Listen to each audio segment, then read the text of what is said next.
Thanks everyone for joining us. Tonight we have Nick Roman back with us. Very excited to have him again. I think a lot of people here would have seen his previous streams with us on bass flies and a bunch of fun stuff. Tonight we're talking about sculpins and darters. So two really important bait fish species when you're talking about trout, but definitely talking about bass and really anything else. Specifically, it lives in a river for the most part. So it should be fun. Nick, welcome back. Yeah, thanks, man. Thanks for having me. Yeah, should be good. So you were joking earlier about how every other fly that comes off your vise is a sculpin. Why is that? I think it's just because I have an infatuation with them. It sort of stems from the first very large trout that I caught came on a sculpin pattern when I was about 15 years old. And so I've just had this like affinity for finding the perfect sculpin pattern. A lot of the rivers that we fish, a lot of rivers that everybody fishes does have sculpins and darters in them. And I don't know, I love getting into the weeds of the forage fish and the different kinds of insect life, and then the type of bait fish that the fish might be feeding on. It's part of the fun for me. It's learning about what else lives in the river besides the trout and the bass, and trying to match their food sources. So I got a whole bunch of stuff to say about sculpins tonight and darters, a little bit about darters. I wanted to include them in there as I think they often get missed and they get forgotten about. Yeah, I mean, it's a really important food source for most of the stuff that we're out there trying to catch.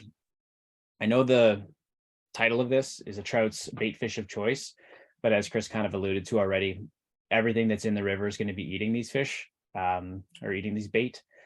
Sculpins, darters, they represent a huge food source for smallmouth bass and the smallmouth bass sections of your river, brown trout, brook trout, rainbow trout, even steelhead. I know there's a real trend these days to start fishing sculpin patterns on the swing for a lot of the steelhead, and then that even includes gobies in a lot of our Great Lakes systems. I don't want to talk too much about steelhead. I think Nick Rose has a presentation coming up with you guys where I think I see where I can make some assumptions about where he's going to go with his presentation based on the title and based on some of the flies I've been seeing. And I think a lot of the sculpin darter stuff is going to play in very nicely for his matching bait fish for steelhead presentation. So that would be one. I think that's next week for you guys, right, Chris? It is, yeah, next Thursday. That's one. That one will be really good. So make sure you catch that one. Most of what I'm going to talk about tonight is going to be largely based on trout, but you can take everything that I'm saying and apply it to bass as well. Every one of these flies I'm going to tie, very effective on smallmouth bass. I love fishing sculpin patterns for smallmouth bass. Similarly to the presentation and the techniques, it's all the same. The bait fish is eaten by the game fish, and it's not going to affect your presentation at all. So I'm going to talk about three very different flies. One of them, the first one I'm going to talk about is really going to be, I call it my darter fly. Had a little bit of a hard time thinking I was going to divulge this fly. In my head, I know that there's no such thing as a secret fly pattern, and it's one fly pattern that I've been fishing for a long time. Quite a few people have asked me for the recipe for it, which I have not divulged. But yeah, I want to tie it tonight because it's just one that it's kind of special to me. I think it's a little bit unique, and that'll be the first one that I tie up. The second one's going to be a little bit more of a modern sculpin imitation. I'm going to talk about some of the features that I really like about it. I've added my own twists on it, which is what we all do with our fly patterns, but it's a real staple in my box. It's very heavy, gets down deep, fishes very well on lots of different rigs. And then the third one I'm going to tie is a little bit more of an older pattern. And I really think it's kind of the gold standard for really any sculpin pattern that we're talking about. Again, I'm going to talk more about that once we get going. But if you guys don't know what sculpins are, and this is kind of brand new for you, sculpins are these little fat-headed minnows that live in the bottom of just about every trout stream. You often don't see them. If you spend a lot of time kicking up the rocks and even like using a small net with like a really fine mesh on it, you will eventually come across them. And they're usually approximately 2 to 4 inches long. Most of the ones I've seen are about 2 to 3 inches in a lot of our streams. They can get quite big. There's been, I kind of doubted people saying how big sculpins can get until it was actually last season. I was on a different river, and a fish was swimming by me, and I thought it might have been a trout, but when I looked closely, it was actually a sculpin, and this thing must have been at least 6 or 7 inches long. Wow. So they can get large, but I think that's kind of the anomaly. Most of the time, they're quite small. And that's equally true for a lot of the darter species. Darters are kind of similar to sculpins in a sense that they do live on the river bottom as well. They're usually a little faster swimming. They're not quite as chunky and meaty as a sculpin would be. And there's lots of different kinds of darters out there. I'm not going to try to name them all the species. I think I came across something that said that there was over 250 or 300 sculpin species out there. I couldn't tell you how many darter species there are. But yeah, the darters, you don't even really need separate patterns for imitating them.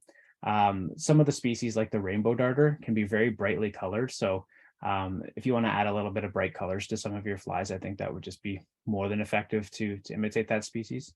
But then a lot of the darter species, they're actually a member of the perch family. So your olive and a little bit of orange on them, any of your streamers that have that imitates most of the darter species that you're going to find. But yeah, I'm excited to do this because if there's one style of fishing that I really like doing, it's imitating the natural food sources. And sculpins are just something that's around for the fish. They can eat them any time of year. I don't think there's a bad time to fish sculpins from the early season all the way through to the height of the season. They work really well in dirty water, clear water, you name it. I pretty much have confidence fishing a sculpin pattern at any time of the year or at any time of the day. And yeah, I think it's something that everybody needs to have in their box. So I think I mean, it might be controversial to say, but I think it was the first, at least it's the most well-known first famous sculpin pattern was the mother minnow. Like I said, we're here in Ontario. That fly has a lot of origins here in Ontario because it was tied to imitate the sculpins of the Nipigon River, which is famous for its very large brook trout. And so I have a really small one right there. That's, I don't know if you'll see it very well, actually, unless I go like this. So that's a mother minnow. That's a really famous sculpin fly. It's a real awesome fly. You really can't go wrong fishing mother minnows. Even today, I think a lot of people kind of scoff at it and think it's an old fly. It might not be as effective as some of the modern interpretations of them, but it's a really great fly. I fish it regularly. I really like that pattern. So it's really kind of nice to catch some of the fish on Ontario fly. But then there's lots and lots of different contemporary versions as well.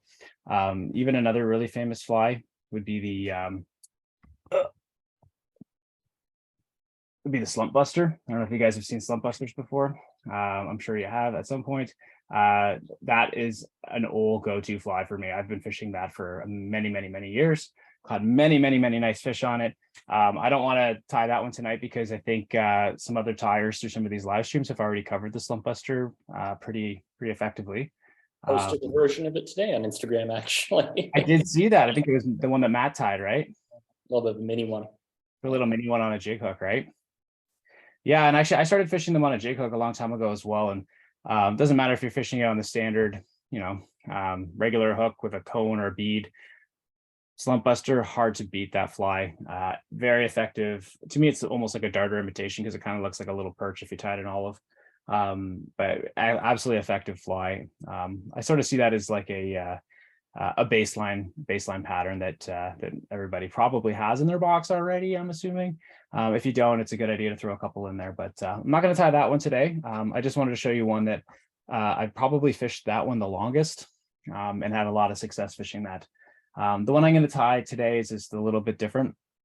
It's actually a jig streamer as well, but I've added a couple little twists on it. So if you think we're good to go here, Chris, I'll just drop my camera down and I'll start tying. Yeah, let's do it.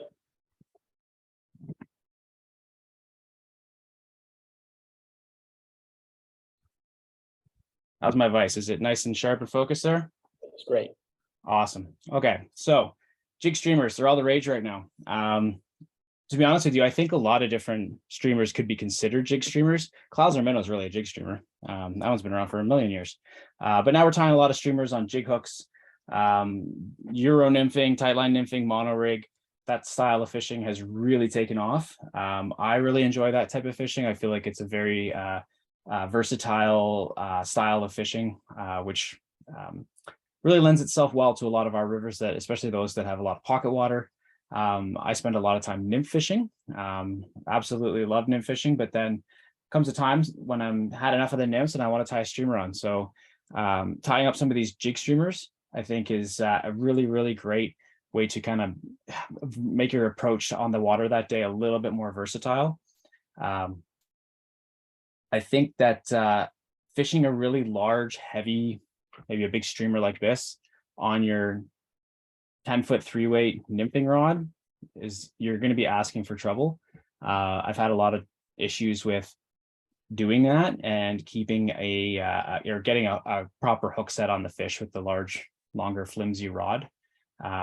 Tying some jig streamers up on these like really thin wire jig hooks is a really great idea, because when you go to set the hook on those fish, these thin wire hooks are really going to penetrate the fish's mouth, and you're going to be able to get a solid hookup. And so I love tying a few jig streamers. I always keep a couple in my box. I tied one the other night with you guys, Chris, and this fly is actually quite similar to that. Just a couple other little twists on it just to make it a darter imitation. So as I was kind of saying at the beginning, I've been fishing this fly for quite a few years. It's a favorite of mine, and yeah, I just call it Nick's darter fly. That's what, I don't know, that's what Matt calls it. So let's hope the fly's as creative as the name. It's not. I'm not a very great namer. I don't like all the crazy names that everyone's calling their flies these days. I don't know. I feel like a lot of the flies that you see, they get crazy names, but really it's just a slump buster, or like there's another little jig sculpin pattern or little jig streamer, and it's just a slump buster, right? But if you go on YouTube, people are all renaming them and acting like they created them themselves, which I don't know. I'm skeptical about that. Just give me 1 second here. Ready to rock. So the hook I got on the vise there, that's just your typical jig hook. It's in a size 8, and I really love size 8. I feel like size 8 really is a size where it's big enough that it will attract larger fish, but it's also that perfect size to really boost your numbers, interest the average size fish in the river. So fishing a size 8 fly that's a couple inches long, I have a lot of confidence, even if I don't know the water very well, because I think that just about anything that's in the river will eat it. And so I got a bead on there that's a slotted tungsten bead. That size of bead is 4.5. That's as heavy as I really go on this fly. 4 millimeters, often tie them in 4 millimeters. I actually ran out of black 4 millimeter beads. And so the 4.5 is what I'm going to tie it on today. You could tie this fly bigger. You could tie this fly smaller. I think the size 8 is like the middle of the road. Yeah, so that's a jig hook, size 8, Hannock. Is it 480, Chris? Is that the? Yeah, it looks like it. Yeah, okay. I really like that hook. A little bit of a longer shank than some of the others.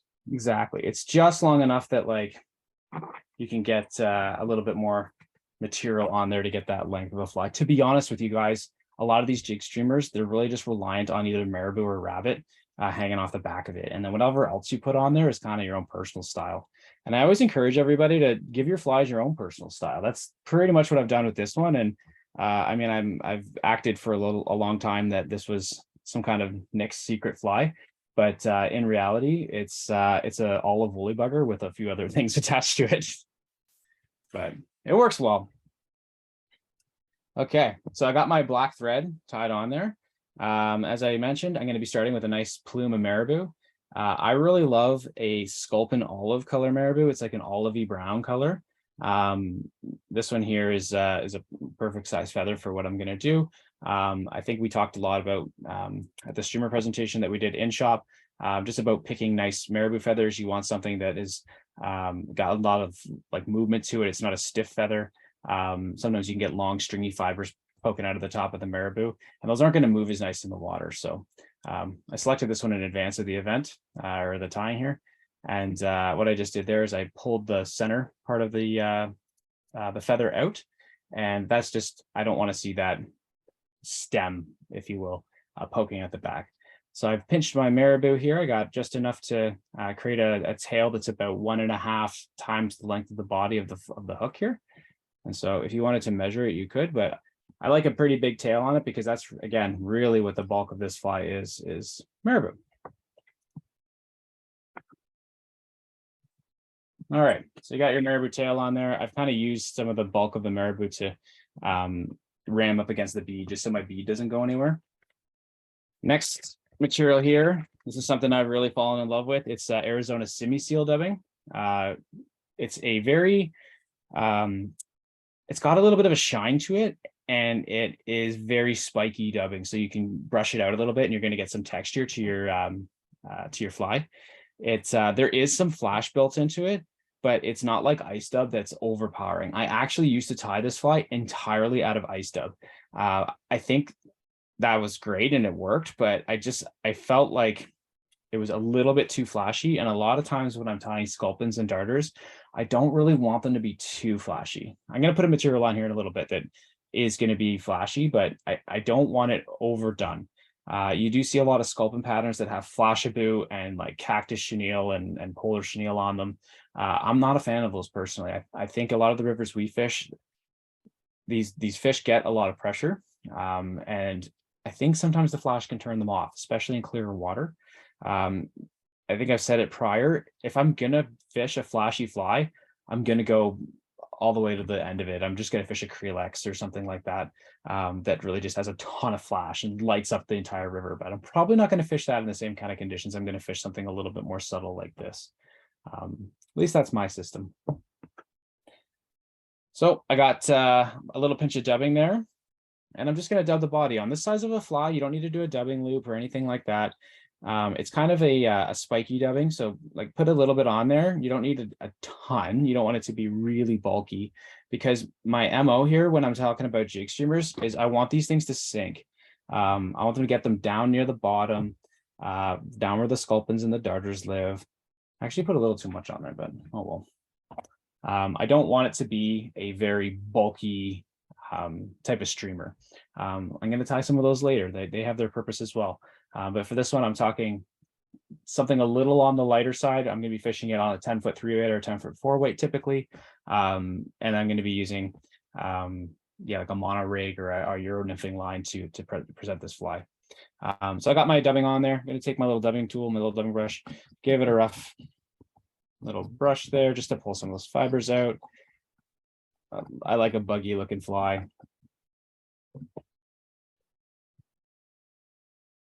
I know those are going to slow the sink rate down, but that's fine. Okay. So as you can see, the dubbing really matches that marabou tail very nicely. Next step here, I'm just going to take a piece of, it doesn't really matter what brand or what,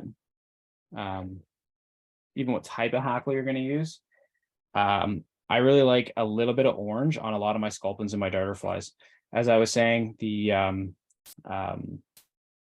darters are a member of the perch family. And so perch have a lot of orange on them, and sculpins, when they are in their spawning colors, their fins turn a very bright orange color. Orange is actually a really common color in nature. And I think it's almost like a hotspot or a trigger for some of the fish when they see that little fleck of orange. I think Ian Troop has a really great jig sculpin pattern that I fished a little bit. I haven't done a ton of fishing with it. Chris, you made a wonderful video about tying that one. That one would go right at home with a lot of these flies that we're tying here today, because I think he puts a little bit of orange in the Yeah, super similar idea, and that is my top sculpin for sure. It's really the only one that I carry. And yeah, I think the key is though, like it's a fairly, like I see yours is too, like a fairly subtle orange. Like it's kind of a burnt Sims orange. they're calling it's not like a really poppy one. Yeah, I don't know. They're calling Nice natural burnt orange. Yeah. And so yeah, Ian's, if you guys haven't checked out Ian's, it would fit right at home with a lot of what we're talking about here. I just tied in the hackle. I like a little bit of that fluff of the after shaft of the feather, so I leave a little bit of that longer, almost marabou like properties of the hackle feather as I just make about, I'm just going to make 2 winds very quickly on there.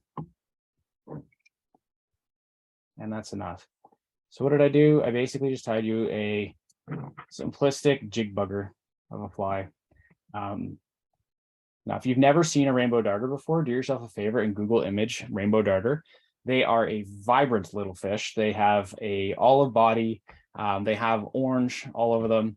And they also have this like iridescent blue color. And so my little twist on this pattern here is to throw a head of ice dub. This is peacock ice dub.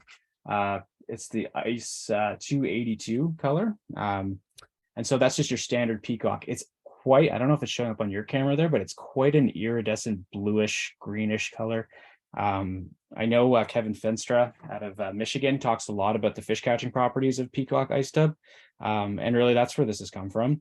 And I just throw like a clump of that right on the head of the fly here, just to give me that like, you know, kind of darter or sculpin-y sort of mass at the front of the fly. And then I'm going to do it again on the other side. So I'm just doing one on the top and one on the bottom. If you can't see what I'm doing, I think you can probably see my fingers here. I'm just crossing the dubbing over here. And that's just to align the fibers and it'll make it a lot easier for the tie-in. So then that's just going to sit on the top there. So I just put 2 clumps of dubbing and then I fold them back, move my thread right to the front.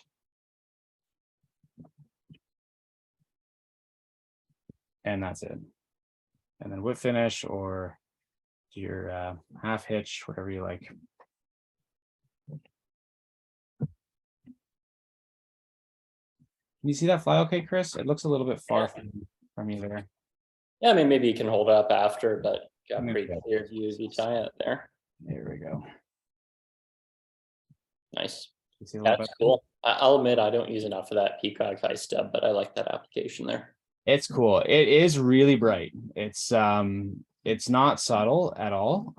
So everything I'm going to talk about probably next is going to be about not putting a lot of flash on your sculpin flies. But rainbow darters, they have tons of blue and that iridescent on them. That's just been a really great fly for me. Again, it's in reality, it's a woolly bugger jig streamer-esque fly. I just feel like adding that a little bit of ice dub on the front, adding the orange fins on it, and doing my best to keep it in the natural colorations of a rainbow darter. It's really boosted my confidence, and I will fish that fly anywhere I know that there's rainbow darters living in the water. Little tip here for the local anglers, the Grand River here in Elora. If you guys own, why is his name slipping my mind? Dr. Martin's book, Fly Fishing the Grand River. He specifically mentions how rainbow darters are all over the place in the upper Grand, and he ties patterns to imitate those as well. So yeah, that's Nick's darter fly for you. Beauty, really like it. And how do you think about fishing darters versus sculpins? Like you said, they're a little bit, you know, they like to swim a little more than a sculpin. Yeah, they're quick, right? Faster. Yeah. So usually, as I mentioned, this pattern was the reason why I have it in my box. I actually store these in my nymph box a lot of the time, and that's because when I'm nymph fishing, I like to have at least some streamers with me. And this really allows me to swap out the nymph rig for some smaller streamers. Most of the time, what I'm going to be doing is I'm going to be tight line nymphing, but I'm not really nymphing. I'm not looking for a dead drift. I'm actually just using my rod tip to kind of flick and pop the streamer, especially in the areas where I think there might be a fish laying. Just a couple of quick darts of that fly or quick taps of that rod tip, and usually that'll get a strike or two if there's a fish there. So sculpins, you can fish them a little bit differently. I find that like really slowly, deeply fishing sculpins can be really, really good, especially in some of the deeper waters. I'm going to mention it probably a little later as well, but sometimes I'm moving the sculpin pretty fast, especially if I'm trying to get like a water push going on. But yeah, something like this, I find they're swimming, they're moving. So move the fly a little bit. They're going to chase it down. They're going to eat it. But that said, you don't have to do huge strips and, really race that across the top of the water. I don't think this fly is really designed for that because it's not that big. Yeah. You agree with that? Oh, it's great. Yeah, very cool. Yeah, like super easy fly. And is there maybe one more question for you would be like, is there a type of water that you find them sitting in? Like, are these bait fish, mostly holding like, big back eddies or on wood or in, like in the current behind boulders and stuff, or what? Yeah, so I mean, I'm looking for rocks. That's where I want to fish this. I like, if I'm fishing a jig streamer, it's primarily going to be pocket water type situations. when we're talking about darters and sculpins, one really cool tip is if you look at the substrate of the bottom, it'll tell you a lot about what might be living in those rocks. So if you have really big giant rocks, those are really great hiding spots for the sculpins. I find that the darters, I don't have any science to back this up, but I feel like the darters, they're probably in a lot of the smaller rocks. And I heard a really great tip that the size of the rock will dictate the size of the sculpins and the darters. So if you have really huge boulders, you could expect to find something a little bit on the maximum size range for those bait fish. Whereas if the substrate is like very small, kind of like baseball size rocks on the bottom, you can expect to find much smaller bait fish on those. What they're actually doing there is these fish, darters and sculpins, are ambush predators, just like a trout would be. So they're sitting very close to the bottom there, and they're waiting for insects and stuff to come by, and then they're darting up really quickly just to come have a little bit of a lunch. And so they really need those ambush spots.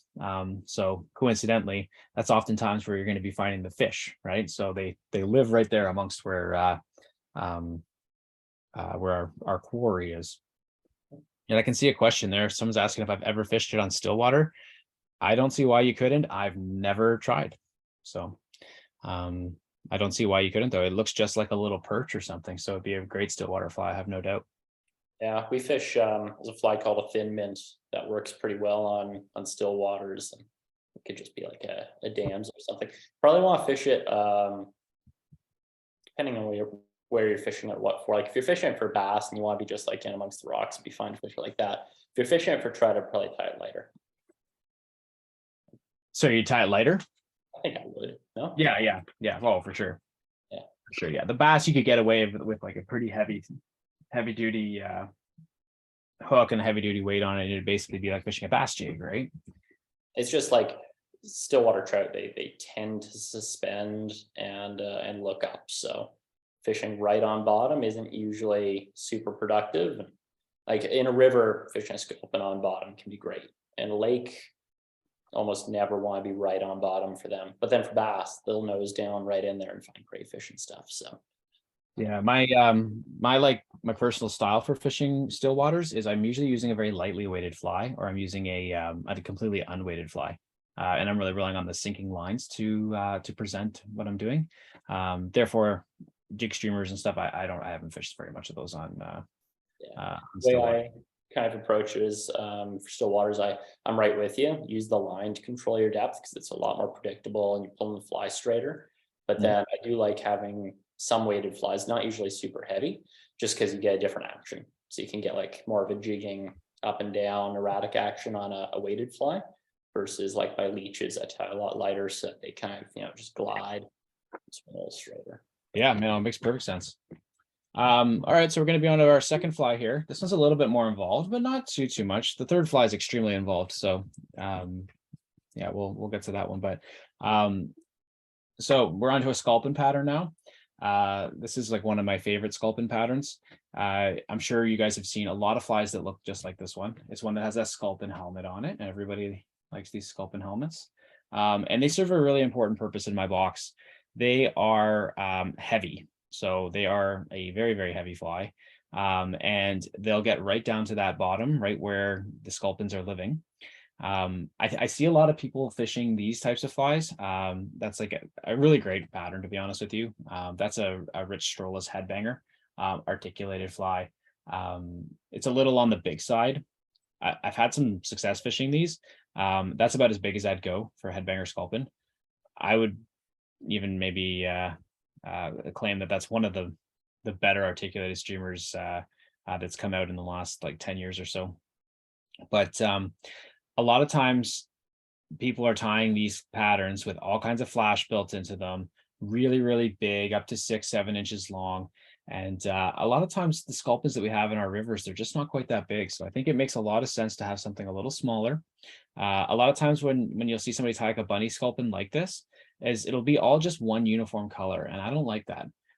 Sculpins have a very light colored belly. So I usually try to integrate that into the pattern as well. Again, I like a little bit of orange on the heads of the sculpins. So I usually do the same kind of idea. And I include a little bit of those fin colors. I feel like that's a trigger for the fish. And what's really important about this, the one I'm going to tie, I think the hook really matters. I fish these a lot and I've tried them on all kinds of different hooks. I find that a lot of times when we're maybe choosing a different style of hook, it'll flip over like this. And when you're fishing it, it's fishing upside down. I noticed that on a lot of the different hooks I used. And I don't want to like badmouth any specific manufacturers, but even a lot of the recipes for this fly or flies similar that I've seen online are recommending hooks that I've had some very poor experiences with. Does it really matter if the fly is swimming upside down? Probably not to the fish, but it really matters to me. I really want to see that fly sitting like this, and then I can kind of jig it and pop it along the bottom where that belly is facing down and the darker colors are facing up. So I'm going to tie it on the hook that I like to tie it on. Really, what this is a bomber style hook. Arex makes a great bomber style hook. Partridge makes a great bomber style hook. And I found that by tying these flies on that hook, that I alleviate that flipping of the fly. So this is my go-to hook for tying it. Just a little tip for you there. I tie it in all kinds of different colors. I'm known to just keep talking about how much I love olive. Olive is my favorite color for pretty much any streamer pattern. But olive is a great choice just because it's kind of middle of the road as far as light and dark. When you're fishing and tying your own sculpin flies, think about the bottom of the river that you're going to fish. Some of our river bottoms here in Ontario, they can be almost sandy and they can be very light colored. Therefore, you might want to fish something along the tan, something very tan. Other river bottoms are going to be more browny olive, whereas a darker olive color like that would be very effective. Even black, I like tying these in black as well, for that really dark water that some of our rivers have too. So olive, great one to stand by. I'm going to actually tie it in a, I believe it's a gold variant color is what I'm going to tie it in today, just because otherwise I would end up tying all of our flies tonight in olive and that might get boring. So I'll show you how I tie a bunny sculpin, which is I think one of the most important sculpin patterns that you can have in your box these days. So the way that I do it, I start with the hook and the vise, start my thread on, and just build a little bit of a thread underbody. I'm just sticking with black thread here. You can use whatever color you want. It doesn't matter in the least. And then what I'm going to do is I'm going to bring my thread. Once you got a little bit of thread down, it's important that it's not bare hook because we're going to wrap a rabbit strip around it. So you need that thread to really kind of give it a little bit of grip. If it was just bare shank, that rabbit is going to slide and your fly is going to come apart on the first fish. So I'm going to just bring my thread back, kind of halfway between the barb. I'm actually going to go back almost to the barb, not quite. And then what I'm going to use is a cross-cut rabbit strip. Cross-cut rabbit strips will just make your life a heck of a lot easier for tying this fly. You don't have to use it. You could use a standard rabbit strip if that's all you got too. You could even chop off the fur from the hide in a dubbing loop and use it that way to create the underbody. But I'm actually just going to palmer and wrap around rabbit all the way up to almost about a third of the way, or sorry, 2/3 of the way up the shank. So if you've never worked with cross-cut rabbit, it's a pleasure. If you've only ever used standard and you're wrapping it, the fibers all kind of lay one way. So really when we're wrapping it, we want to make sure that they're laying in the correct direction. So just bear with me here.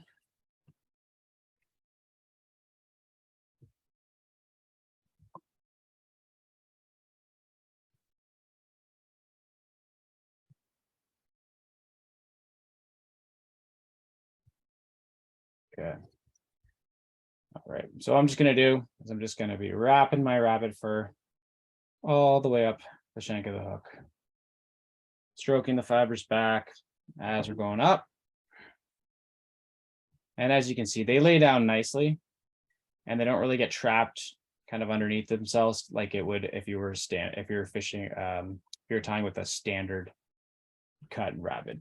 If you really wanted this fly to be bomb proof, you could put a little line of super glue underneath that. And so as I'm wrapping, that hide is going to be stuck to the super glue. Really good idea if you're somebody that doesn't tie that many flies and really wants their flies to be durable.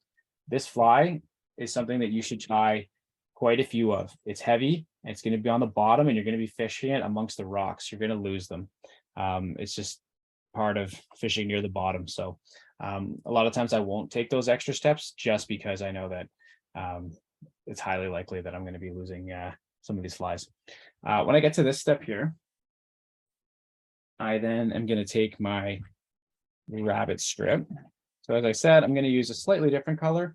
I really love it in olive. I love it in tan. I like it in like a grizzly color. So that's like a natural rabbit type of color that has some barring on it. I really like the barring on the sculpins.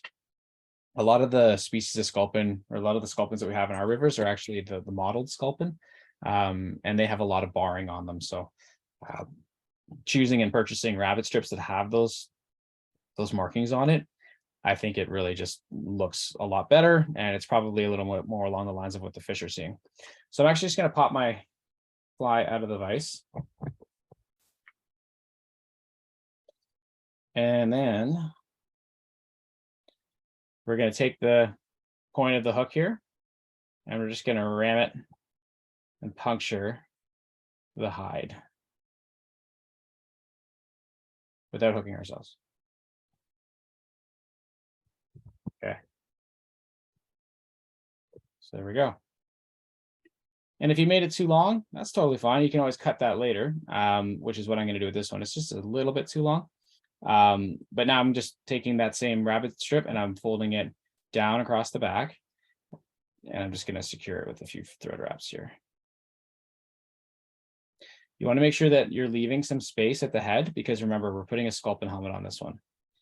So don't be going right up to the head of the fly. Okay, a few wraps, that's secured, and that is not going to go anywhere.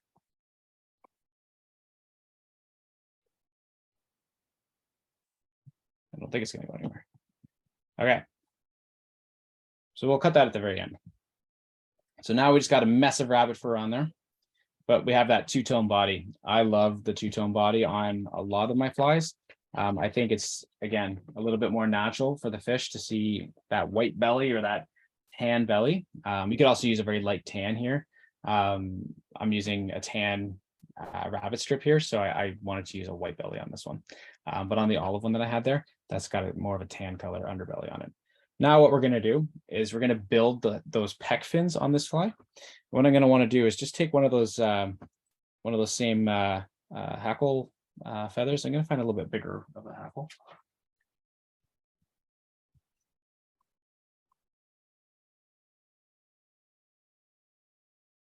Running low. I think that'll work fine. And so this is just that, again, that orange accent that almost every sculpin pattern that I tie seems to have on it.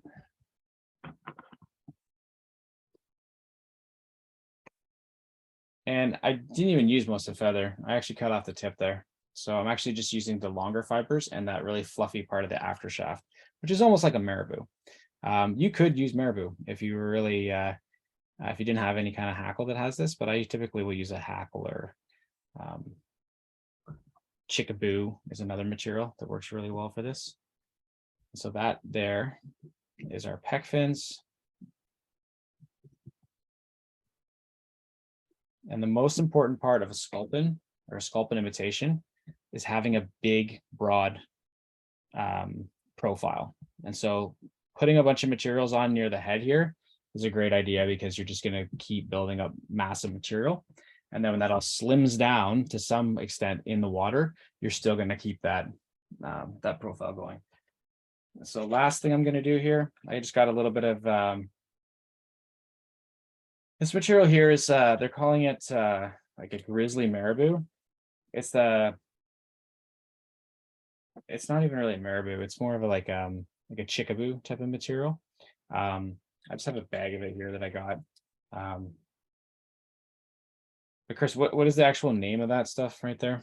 No, it's chickaboo for sure. Yeah, they call it, I think they just call it grizzly marabou because people might understand what it is better, but it's just like mini marabou from a chicken. Mini marabou, thank you. That's kind of what I was going at there. Mini marabou. So here, that's what I got there. It's a nice long flowy piece. It's not as long as a typical marabou feather, but it's one of the bulkier ones I have in this package of chickaboo. And I'm just going to do the same thing that I did last time. And you can be pretty rough with your tying here because you're going to cover everything up here with whatever you call it, the sculpin helmet. So just going to try my best to palmer this a couple times.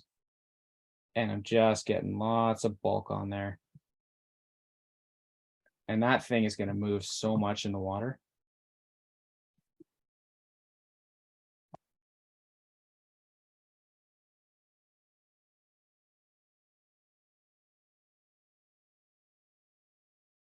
Okay.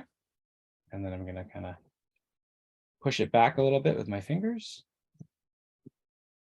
I bet you could just fish it like this. Doesn't even need the sculpin helmet.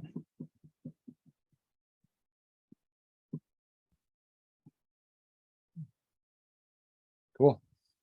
All right. It's pretty neat. It doesn't have to be that neat. You can make a whole mess at the front of that head and no one's ever going to know because you're going to cover all that up with your sculpin helmet. All right. So there are a few half hitches on there. Give it a trim. And that's pretty much the tying part done. Last bit here is that we're going to take one of these little guys. That is the sculpin helmet. My favorite size for these is it's the medium. I think I got the terminology correct. The mini is a little too small for this hook size. This hook size here is actually a size 2. It is a bomber hook. I'm tying it a little bit bigger than maybe I would normally tie it. Just again, so you guys can see a little bit better. Size 4, perfect size. Size 2 is on the big size. You can go all the way down to a size 6. And that medium sculpin helmet here is going to fit on those hook sizes perfectly. I wouldn't go any smaller, not with this pattern anyway. If you're going to go smaller, the last one that I tied would have been a better choice. So I've already got the eyes glued on there. So just zap a gap on those eyes. When I think I might have left my Zap-A-Gap at your shop, Chris, because I haven't been able to find it since I was down there. But what you can do is you just take a little Zap-A-Gap or some super glue, put that on the hook there, slide your sculpin helmet on, and that is your pattern. And I thought that this tail was just a little too long, so I'm just going to take maybe a quarter inch off that tail. There we go. Love it. Very reminiscent, frankly, of that troop style jig, just a little heavier, a little bigger. It's got more stuff dangling off of it, right? It's got that for me personally, what I really like about it. Oh, I'm not in focus there. There. What I really like about it is it does have a 2-tone body. I really love that. I like the barring of the modeling of the rabbit strip. It's heavy. So with this fly, you could fish this on your mono rig. You could fish this on your Euro-nymph line and stuff like that. And I do quite a bit. But this is a really great fly to just even throw your normal streamer lines with. I don't typically fish this with a sink tip. The weight of that sculpin helmet is so heavy that it's going to drop with just that. And so I like a little bit of a longer leader as opposed to a short streamer leader. And then I can just kind of high stick it and I can strip it, I can swing it, I can pop it amongst all the rocks. And whether or not we're talking about trout or we're talking about bass, I think that's really, really important fly to have in your fly box these days. Given the coloration on that, there's no flash on this. Sculpins are not a shiny bait fish. They're not flashing around down there. I really like this fly for clear water, for dirty water, for every condition under the sun. I would feel confident fishing that anywhere I would go. So I hope you guys like that one. If you've never tried a fly like that, give it a shot. I think you're going to be pleasantly surprised. And again, time in different colors. Take your favorite. There's the olive one. Another good color choice. Tan, black, really anything. You'd even try some crazy colors and let me know how those work. Yeah. Nice. I like it. I was asking, is there a rule of thumb for like desired tail length on that one? I would say I'm trying to go about 2.5, 3 inches long is a perfect size for that fly. I don't have my measuring thing Okay. here. Yeah, that's about 3 inches long as my head falls off here. Like that. That's perfect. What I would say is you don't want that hook to be way up at the front. You want that hook to be about halfway through. So I would look at wherever your hook point is coming out, and that tail should really be about the same length as the body. And again, a lot of times when you're fishing a streamer about this size, they're gonna take it on, like they're gonna actually eat it. They're not just gonna nip at it and try to make a kill shot at it. This is right in that wheelhouse of they're gonna try to eat it in one big gulp. Sometimes they take these things way down their gullet. So having that hook point halfway up the shank or up the length of the fly, that's right in the sweet spot. Whenever you guys are tying these, if you're just using a standard type of hook, I keep bashing on the hooks that these get tied on, but that bomber hook also has just this like gnarly gap on it. So there's a lot of space there to grab, right? If I were to tie that fly on something more like that, this one's not even that bad, but like something like that, or just like a more of a lesser gap on the hook, you're gonna have a hard time grabbing the flesh of the fish. And then the other thing is if you're tying it on a stinger style hook, that hook point is going to be kind of more up towards the head of the fly, and then you might get that when they really grab it like that, you might just miss him. So I really like that hook for that purpose. Bomber style hooks have really taken over that one, and I have a boat box that my camera's sitting on right now, and I must have at least like 25 of these things. So favorite of mine. Nice. Yeah. All right. So we tied a jig streamer. Excuse me. We tied a jig streamer. We tied a more modern fish sculpin helmet style streamer. I know we probably wouldn't have time to tie all the different patterns that I really like. I really like these like slump buster type flies that we were already talking about. I really wanted to do one more along the traditional lines. Mother minnows are great. Woolly sculpins is something, this is like one of the first patterns that I started fishing sculpins with. A woolly sculpin is a woolly bugger that has a deer hair head on the front of it. So really two really great famous flies combined into one. I had a lot of success fishing these. I find that they're just not as commonly fished anymore, at least around our area. And I think that's a real shame. I think when we're talking about sculpin patterns, deer hair has no substitute. Deer hair is what a lot of the famous and great sculpin patterns started with. And I think it's a real shame to turn our backs on it. And I know when I was down at the shop, Chris, with some of the individuals tying some streamers, deer hair scared everybody. And I don't think it needs to. It doesn't have to be a Andreas Anderson super packed perfection head. It can have a loose head, have some loose fibers in it. It's okay. Getting that bulk though, that deer hair really allows you to get that profile of a sculpin. And I think it's really hard to beat, even when we're getting into things like wool and some of the other dubbings that we have available and brushes. Learn to tie the deer hair head. You won't be disappointed. So I really wanted to do one of the deer hair head. I thought about doing the woolly sculpin, but that's one again that everybody I think has a good idea for how to tie a woolly bugger. And then it's just that deer hair head. And my all-time favorite is the Matuka sculpin, or Dave Whitlock's Matuka sculpin. And it's a little bit more of an involved tie. It has some crazy pec fins that stick out the sides of it. It's based around a Matuka, which is an old New Zealand style streamer. And I've never seen a video online anywhere of anybody tying this fly. It probably exists somewhere, but I personally haven't come across it, so I'm gonna give it a whirl. I've tied a million of these, but they can be kind of finicky. So yeah, I thought we'd go through that one. Does that sound okay, Chris? Love it. Yeah, it's a cool fly. Yeah, they're great. I couldn't agree more on so woolly sculpin. I know of the fly. I'll admit I don't really fish it. But one of my favorites of all time is Bow River bugger. Bow River. You put the cone on it, or do you put the bead? Oh, no, just weightless. So Weightless? it's the exact same fly. It's just a different head shape. So the woolly sculpin you tie with the flat head, and the one I fish you just tie with a more rounded head. Those things are killer. See, I tie the woolly, I guess, to be honest, I didn't know that's what differentiated the two. I thought they just kind of were the same fly.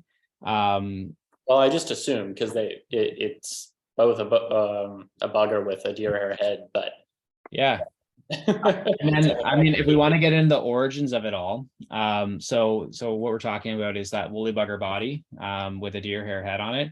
The woolly sculpin is largely attributed to Kelly Gallup.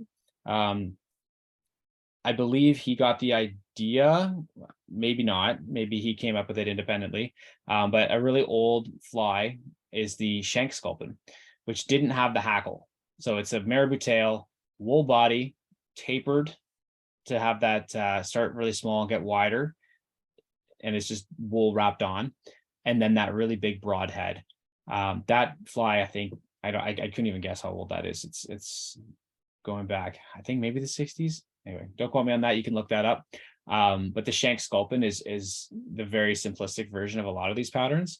You know what? It's a great fly all around. I don't care who created it first or anything like that.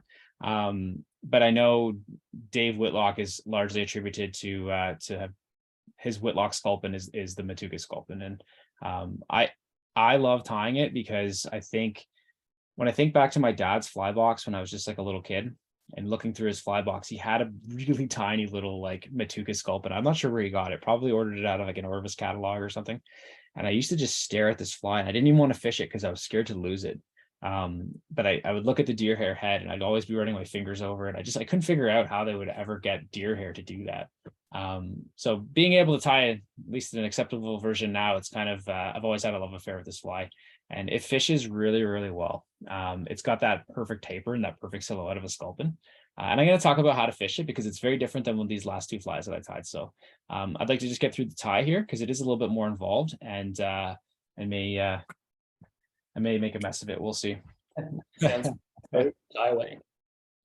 I'll do my best here. Okay. So starting with a thread base, this hook, it is a size 2 hook. It's actually more like a 4 though. The length of the shank of the hook is more of a 4. I almost exclusively just tie them on a size 4 hook. I have tied them down to size 6, but I think it's just a little bit more challenging when you are going a little smaller. And a size, this fly doesn't have like a huge long tail on it. A size 4 hook is like kind of what a lot of flies have tied on a size 6 hook. That's how long it would be because it just doesn't have that really long tail on it. I'm actually going to add. Go ahead. Sorry, say which model hook that was. That is the what did I do with my package? That's just your standard streamer hook, Mustad R73. Cool. Yep, got it. Honestly, any of your like standard streamer hooks, like of the old style, not Stinger or Aberdeen Bends or anything like that, will probably work just fine for this fly.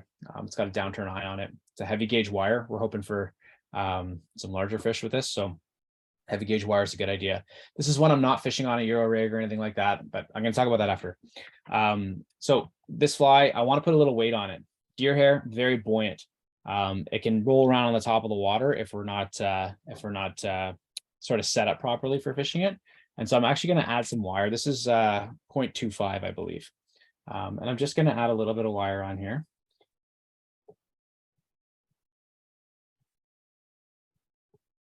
All right, I'm not going to go too far up the shank of the hook there.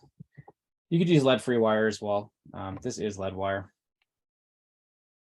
Okay, so as you can see, I've left a significant portion of that hook bare. I'm just going to secure the wire down. You can put a little super glue on there if you really want to.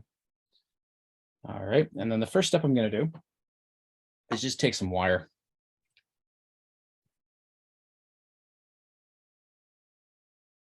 And you can choose gold wire, you can choose copper wire. This actually happens to be orange medium wire.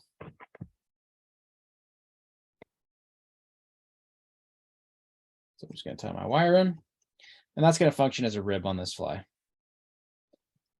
So what I'd recommend to you is not to do what I'm going to do right now.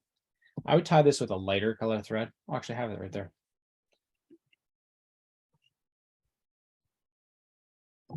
1 second here. I didn't think I brought that downstairs. I'm going to tie it with a lighter color thread. And the reason why is because I'm going to dub an underbody of a light color. I'm going to use seal fur. If you can't get seal, I think in the States, it's hard to get seal fur. If you can't get seal fur, any spiky type dubbing will work fine. But by using a lighter color thread, if it gets wet, it's not going to bleed black through. And I don't want that. I want a lighter color underbody on this.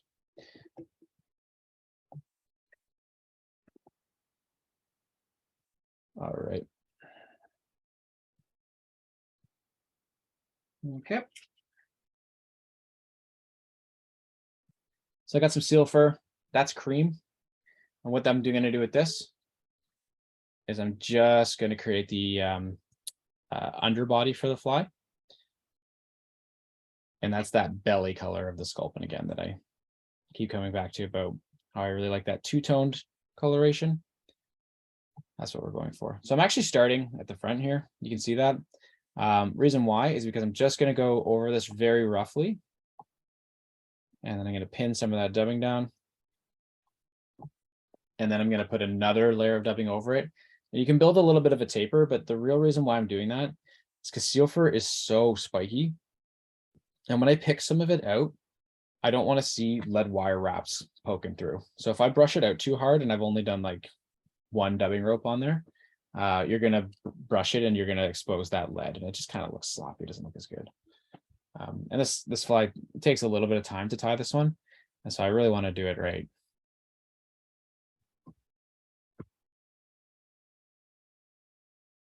The other thing about this fly too is it's not like that sculpin helmet fly where you lose a lot. I don't lose these very often.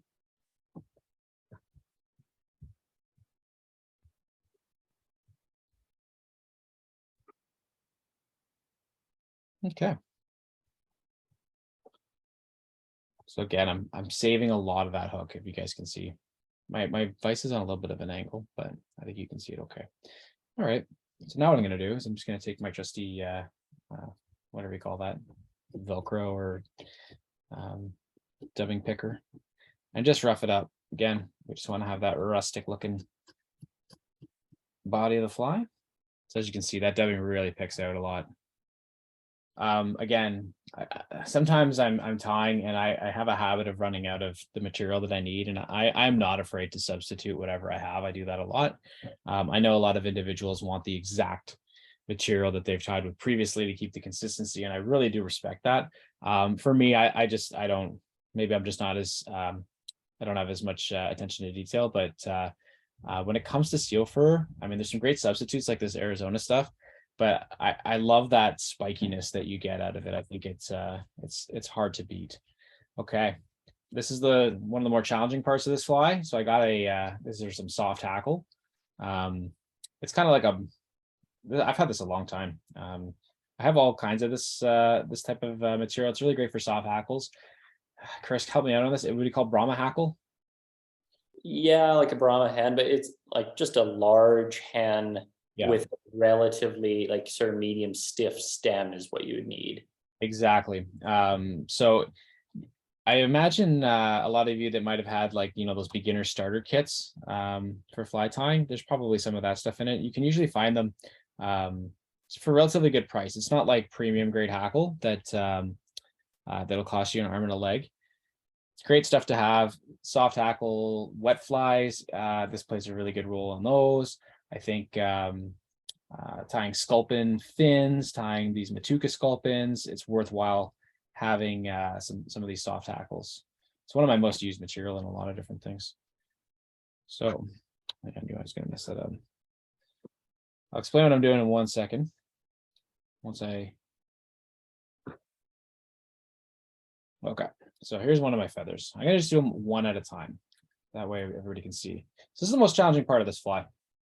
The way this fly is tied is you're using a feather like this, and you're going to lay them down the back of the fly, and then we're going to use that rib, and we're actually going to wind the rib in between these sections of hackle, and so that's what's really going to give us that flat that profile that that the Sculpins are so famous for. If you can see the feather I have right here, it's got a little bit of an arc to it. So I'm just trying to find a feather that I can match on the other side that will go on the opposite side and just kind of make that uniform and proportioned.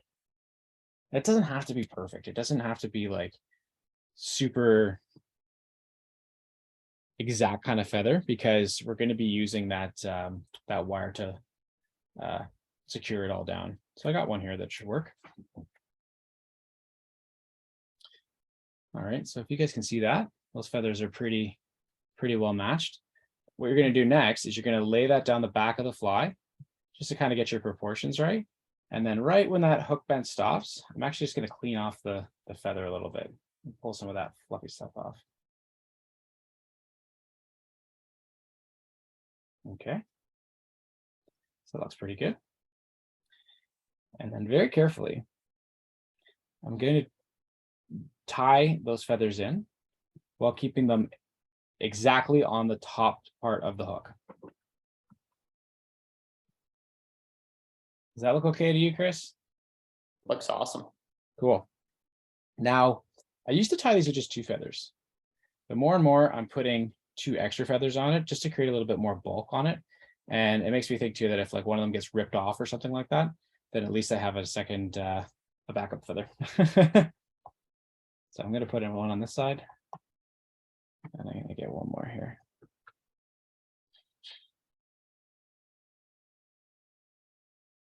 And right now we're just tying the Matuka, a good streamer in its own right.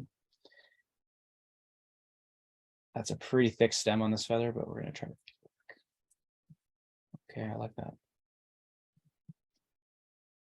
Okay, and what you want to do is try to your best to keep everything on top of that hook.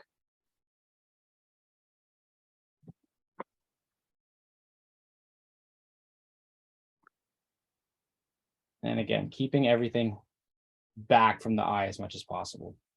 Oh, make a lot of some feathers there. There we go. Okay, next step. We're going to wind our rib in between these feather sections here.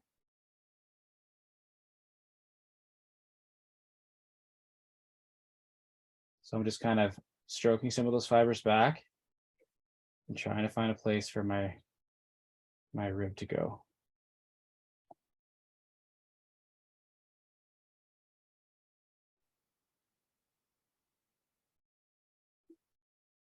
And I like that after shaft part of the feather. I noticed there's some Scandinavian tyers who are really into this pattern. And man, they make some beautiful sculpin patterns. If you guys haven't checked out some of these, like, I wish I had their names, but there was a gentleman who I was just totally in love with every pattern he tied. His name was Passy, P-A-S-I. I can't remember what his Back to the Stream, I think was his handle or something, but he changed it to his name. He just tied these amazing sculpin patterns. And the Whitlock sculpin, he had his own renditions of them, and really love them. He often would use that after shaft part of the feather in a lot of it, and so I've kind of just copied him on that. So if you caught what I did there, I just ribbed the fly, tried my best to keep those feathers in line as much as I could, and they look pretty good actually. All right, next step, we're going to put some pectoral fins on this guy. So I'm just using that same feathers I had. And I'm going to pick a couple feathers that are just a little bit like, that are quite full. And what I mean by that is they're just like a little bit more dense. So like there's a nice one there. Some of these feathers, they can look a little sparse, I guess you could say. Like you see that one there, like that one wouldn't make it as nice of a fin, as a pectoral fin as this one would. I'm going to go with this one. And then to prep the feather, strip it down. And I hope you guys are going to be able to see what I'm about to do here. Is when I tie them in on the top of the hook, but I run the stem of the feather. Like that. You guys can see that there. So I run the stem of the feather almost perpendicular to the hook like that when I'm tying it in. So I can't tie it in like that because I can't see what I'm doing. And a lot of these newer pen hackle, they have a very thin stem, and it's very nice and easy to tie in.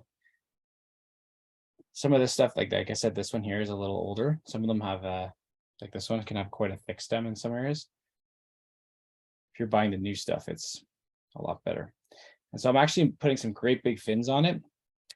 The best way to proportion them is I almost like the tip of that fin to go almost in line with the bend of the hook. All right. Oh, now you guys will be able to see what I'm doing here.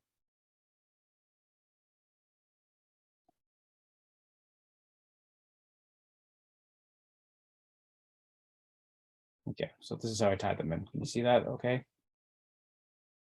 How's that look, Chris? Very fishy.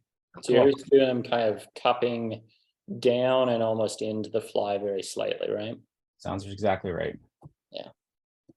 I feel like a lot of the ones you see, they'll tie them in so that they've kind of flare outwards. Yep. Kind of like this though. So that goes with that flat profile. Yep. They could really Sculpins fins, they act like suction cups on the bottom of the river, right? That's kind of what they're using them for, just to kind of keep themselves stuck down there. Okay, happy with that. All right, so that's kind of one of the more challenging parts done. Now this fly, it's very dull in color, I guess you could say. It's tan, brownish tan, cream underbody, which I do like. I'm just going to add a little bit of a gill flare on the underside, or a red throat. This is a common thing you'll see on a lot of different sculpin patterns. I think it might just act as like a hot spot or something. I really like it. Here's the completed version. You can see how that really just sort of sticks out. Tip for tying this is put a little bit more than you think you'll need. When you get that spun hair all around it, you're really going to cover up some of that throat. So I usually put a pretty big ball of red dubbing. I'm just using laser dub here, but any red wool or red dubbing, any of that stuff would be totally fine.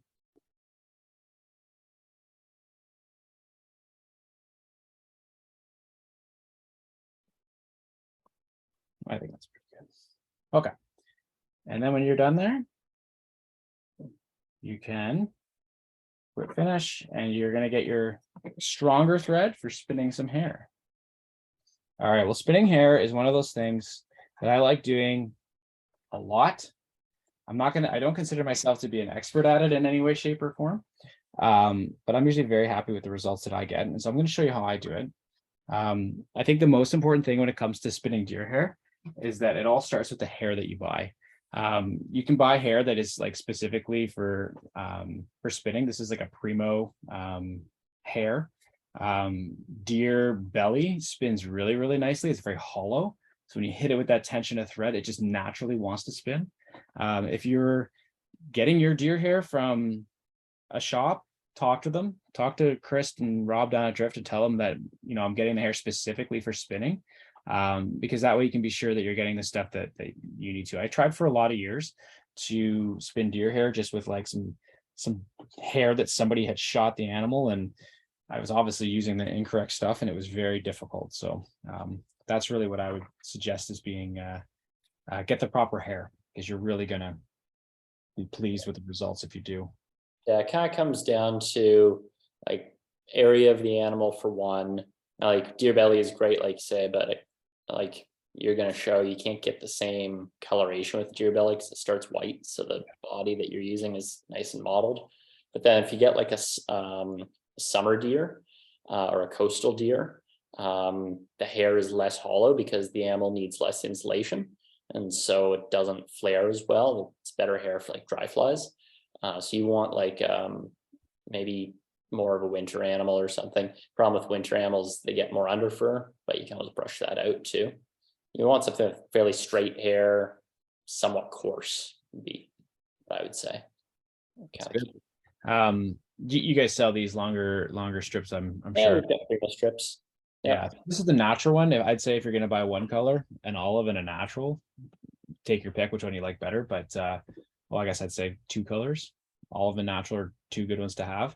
And they last a long time. If it's good hair, you know, you can even just use these for like stimulators and stuff as well. Some of the bigger dry flies, and then of course any of your deer hair streamers.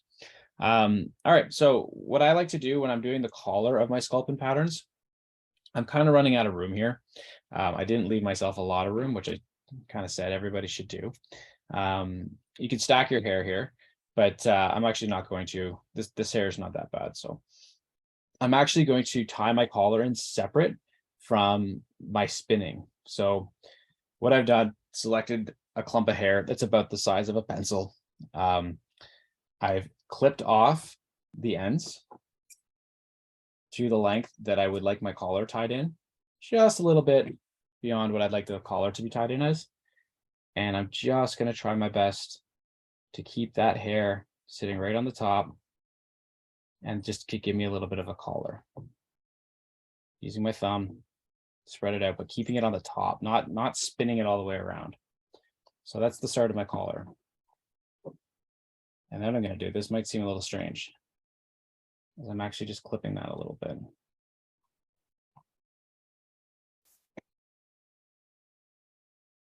And then I actually got this from a Kelly Gallup video, because I used to use those butt ends as part of the head. But then what happens is that you actually, when you spin the hair around, you're going to get a little bit of a gap in between the spun hair and the collar. By tying the collar in separate, like I just did there, you're really going to get a more uniform head, and you're not going to get that gap in between the two. So, okay, that's good enough. Now what I'm going to do is take another clump of hair. You can use your dubbing tool here just to comb out some of that underbody. And then this hair I'm actually going to spin. And so I'm going to start just on the top. I'm running out of deer hair here, so it's not a lot. It's not a very long piece, but it's enough for me to spin it, I think. What I'm going to do is just do 2 very loose wraps just to kind of secure that hair. And then I'm going to put some tension on it, and then that hair is naturally going to want to spin.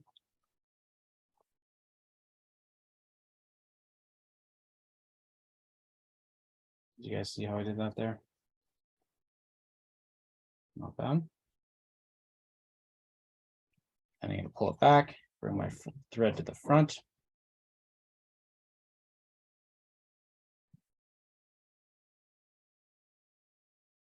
And pack it back. Now, my typical fly will have 2 good spins of deer hair on it. I like that for a pattern like this. If you could get 3 on there, your head will be just a little bigger. There's nothing wrong with that at all. So go for it, but at least 2. I'll do it one more time. So again, got rid of some of that under fur, and I'm going to do 2 loose wraps on my deer hair and give some thread tension, and I'll just allow that to spin, and then a couple securing wraps.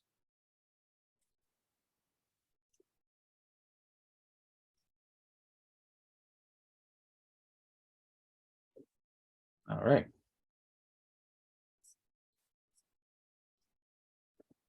What do you think, Chris? Is that going to give us a big enough head? Oh, I think so. Yeah. I might get maybe a half a spin on there. I'm going to go just a tiny little piece on there. Again, you see me pushing pretty hard because I didn't leave a lot of space there, but you don't need to have super tightly packed head on your deer hair sculpin flies. It's almost more desirable to have a loosely packed head, and that's just going to allow it to sink just a little bit better. So if your deer hair head looks a little bit loose, you got gaps and stuff, it's okay. Still going to do the job. May not make you feel like it's the neatest fly in the world, but that's okay. All right, there are a few half hitches on there. A really good idea if you have some super glue, you can just put some super glue on your thread and do the Dave Whitlock super glue finish. That's a great way to do it. But there we go. That's our deer hair head spun, and now we're going to do the fun part. Try to keep my eye a little clean. Okay, and I'm going to trim this using, for the most part, a razor blade. Razor blades are a lot more efficient. They're cleaner. I'm able to get that sort of mushroomy style head that these sculpin patterns have. You can tie sculpin heads and deer hair heads in all kinds of different shapes. Your mother minnow, or I think that's a little bit more along the lines of what you're talking about, Chris, with the Bow River bugger. It's more of like a cone type head on it. These ones here, you're really doing that flat underside and a mushroom ramp style head on the top part. So that's what we're going to do on our on our Whitlock sculpin here. And that you can do it pretty quickly. It doesn't have to take a ton of time. I'm going to take a razor blade. That's just your run-of-the-mill razor blade that you get at any pharmacy or whatever. I always start on the bottom, and I just run that razor blade. I'm not bending it or anything. I'm just going to go very slowly. I'm going to go right along the bottom. And always cut off just a little bit longer than you think you need, because you can't put hair back on, but you can always take it down a little bit. So now we got the bottom done. Now I'm going to do the top. When I do the top, I like to make a little bit of a U on the razor blade like this. And I'm just going to go sort of start at the eye and push it back. Again, very slowly. Taking off a little bit of at a time. So making that bend. And being careful not to chop off all your collar. Don't chop off your fins. You spent a bunch of time making this fly. You don't want to be taking off other parts of it that you don't mean to. We're already looking pretty good there as far as I'm concerned. Now we got a bunch just sitting there at the sides. And so I'm going to take that razor blade again, and I'm going to keep bending it. And I'm just going to make that take off a little bit on those sides, on those cheeks of that sculpin. And you can do this with scissors too. Sometimes I'll take my scissors and I'll just clean up the head a little bit with my scissors. But the razor blade works really well, especially when it's a newer razor blade. There's nothing like spinning a bunch of deer hair flies up and getting a new razor blade. It's pretty effortless. And you can spend as much time on this as you want. I really love tying deer hair flies. I'll often tie up a bunch. I'll spin all the hair, and then I'll, keep tying more flies, but I won't do any trimming. And then I'll usually sit there later on and I'll just trim them, kind of in a batch or what have you. And there's something almost therapeutic, I find. All right, so you guys probably don't want to sit here and watch me do this all night long, but I think we're pretty good there. Chris, does that look okay to you? I got a couple stray hairs here. Looking pretty sharp. I think so, It's like a freaking sculpin, man. Sorry, I could just do this all night. This is like, yeah, we're gonna stop now. I think that's pretty good. I think that's a pretty awesome sculpin, to be honest with you. Yeah. Yeah. So there we go. That's Dave Whitlock's Matuka sculpin. You might be looking at that thinking, wow, that's a pretty involved tie. It's worth the time and effort. It's a historical fly pattern. It fishes really, really well. I don't think you're going to find one that has a better profile on it. Now, talking about fishing this, I fish this a lot differently than I do the other ones. This has lead on it, so it is it's probably not exactly neutrally buoyant, neutral density, but it's not just going to pop right up to the top of the water as if it was an unweighted streamer. But it's also not going to sink very well because you have that big deer hair head on it. So you have a couple different options. What you can do, it's a little bit of a rougher setup, but you can tie this onto some heavier tippet, and you can put a couple real big split shot, or one big split shot up the line a little bit, and then you'll sink that down. That's a totally acceptable way to present that fly. But what I would like to do a lot more is actually use either a sink tip line or a full sink line. And what that'll do is the line's going to go down on the bottom. You're going to have that fly that's kind of neutrally buoyant or neutral density, kind of hovering above the rocks. And then when you're twitching or stripping your line, that sculpin's going to dive down to the rocks. Well, what are these bayfish doing? Sculpin don't have swim bladders, which means they have a very hard time controlling themselves in the water column. And so when they get dislodged from the rocks, they're actually not the strongest swimmers out there. So they're trying to make their way back down into the rocks. And that, I think, is a very, very natural presentation for a pattern like this. I've heard that expressed as reverse jigging, because the fly is floating and the line is sinking as opposed to jigging the other direction. But that's a very, very great way to be fishing these deer hair flies. You're going to get an action out of the fly that you're just not going to get when you have these really, really heavily weighted flies. I think that a lot of people these days are all about weighting the fly getting it down deep. And that's great. That works a lot of the time, but a different presentation with a sinking line or a sink tip line and a neutral density type of fly gives those fish to something very different. When we're talking about fishing like pocket water and maybe some of our smaller streams, you're probably not going to be bringing a full sink line out there. But the Grand here where I live, some of our larger river systems, sink tip lines, excellent way to do it. Even on some of the bigger pools on some of the smaller rivers, excellent way to fish this fly. I've even heard, I was reading a really great article about a guide out in Montana that fishes these under an indicator and actually dead drifts them. And so it's the same kind of idea. They have a lot of weight on the leader that's anchoring down low, and then you have that buoyant streamer or neutrally dense streamer kind of bobbing along the rocks as they're drifting down out of a drift boat. And that picks up some really, really good quality fish. So that's something I have not tried. I have not fished this on an indicator, but it's something we're trying. I think tying with deer hair, it's really the gold standard for tying a lot of these sculpin flies. And I know some of our local anglers really shy away from tying and fishing deer hair headed flies, but give it a try. Let me know how it works for you. I think that's a good one. And if you don't want to go through all the trouble of the pec fins and the feather body and everything, tie it as a woolly bugger. Throw that sculpin head on it. Be a little easier for you too. But yeah, that's my 3 sculpin patterns. I fish all kinds of different sculpin patterns. That is by no means the extent of them all, but it's 3 of the different types. So very small jig streamer, heavily weighted bunny rabbit type streamer, and then a deer hair streamer as well. I think that'll cover it a lot. You can throw some of those bigger articulated ones in there too. Great ones to have in your box. I feel like a lot of the times, a lot of streamers like this, like your Dungeons and your Woolhead monster looking things, they might have a great big head on the front of them. I don't necessarily believe that they're imitating a sculpin. A lot of our sculpins are 2 to 3 inches long.